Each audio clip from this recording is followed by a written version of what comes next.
Welcome to TV 999 news.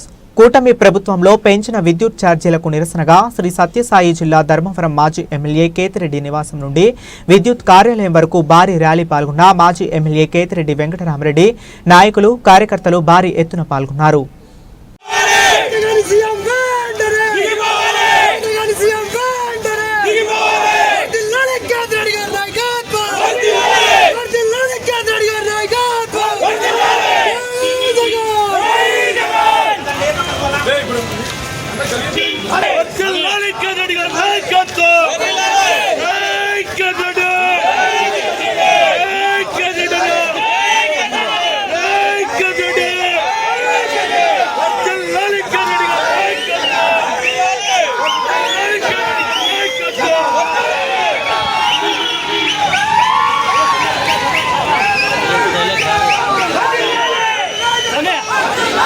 Hey!